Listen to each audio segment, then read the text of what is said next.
Greetings. It's Wednesday, July the 12th, and as promised, here I am giving a sort of a recap on what the Bank of Canada did today.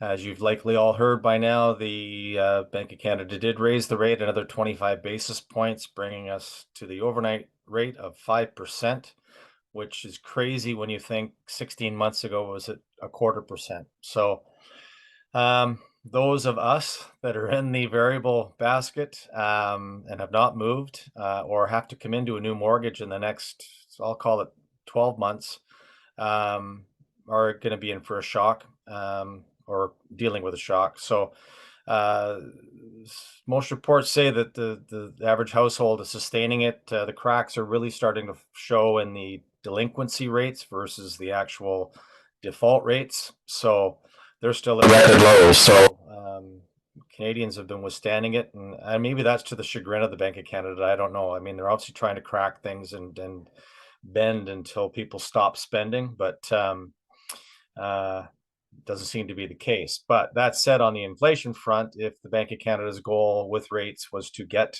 inflation into that 3% range this summer and ultimately get to 2% by the end of the year, they're pretty close. And if you actually back out the mortgage costs out of the fundamentals of the CPI, it is said that the actual core inflationary rate would be in the 2.5% range. So now we're in a position where the Bank of Canada is actually fueling inflation with lifts in rates. So it's a conundrum to say the least. An interesting thing happened today, though, with the news of the increase in overnight rate bond yields. The bond market actually dropped about 10 basis points, pretty much across the board. But the 5, the 3, and the 2-year terms are all down 10 basis points today, and that has led some people to believe that maybe the markets are factoring in, or maybe suggesting that the Bank of Canada might be done with rate hikes. I thought that was at the last meeting with the lift. I'm probably more confident now that it is the top of the market, if you will, in terms of the overnight rates. So as the data flows through and sort of this lag effect kicks in, we'll see where that goes. Fixed rates, though, today are in that 6% range, where 6 weeks ago I would have told you they were in the 5% range. So we've seen an extreme lift over the month of June and through July now. Variable rates, well, the prime rate is going to be 7.2 today. So most discounts off that on a normal conventional mortgage are prime minus 0.25, prime minus 0.3 maybe. So yeah, a big shift. If the reaction today on the bond yields with the 10% decline is an indicator, we could be in the same trough or entering the same trough we found ourselves in May when we bottomed out at the end of May. Over the course of maybe 6 weeks, the rates came down about, I think it was about 80 basis points.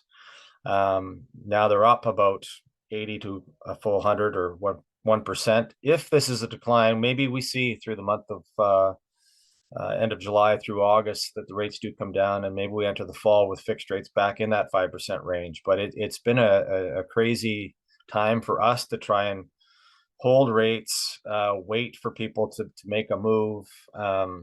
Rate holds expire, new ones are much higher rate. It's stressful on all involved, and I know from your side it's probably even more painful for a lot of different reasons. But on the housing part itself, some other points I pulled out of some reading and discussions I heard today was, of the 1.2 million people that came into the country last year, there's about 700,000 of them that are here as sort of temporary non-permanent residents. So students, I think there's about 350,000 people within that 1.2 million that are here from Ukraine on a 3-year work visa.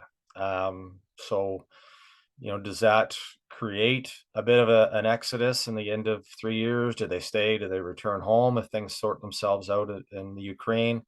A lot to sort of wait on there. But I think the core component of, and I think the government's goal with immigration at that 500,000 mark, we still have in that 400, 450,000 mark of pure international immigrants that have applied and want to come here full time to be permanent residents. So the number is still huge relative to what we have available. And housing starts are, well, permits are down like 40%, much like the Vancouver market is right now. So, yeah, there's such a severe shortage that there's going to have to be activity in the market when things stabilize. And I think that's what people are waiting for, is not people, but the market is waiting for, is that the Bank of Canada comes out with some commentary that suggests that this is the end, or gives some indication of where we're uh, going forward, whether it's 3, 6, 8, 9, 12 months. But I don't think they know. And again, we're still waiting and watching as things evolve here. But it's been a crazy ride, to say the least. And I won't go on about it because I think it's been well chronicled, and I've been going on about bond yields and where I think things are going for the last 7 months here. And my accuracy hasn't been spot on, but the last 3 months it's been up and down like a yo-yo. So I guess anybody could have been accurate. Anyhow, enjoy the rest of the week. Enjoy the rest of the month. And if I don't see you, you'll be seeing me on this screen in the next few weeks. All the best.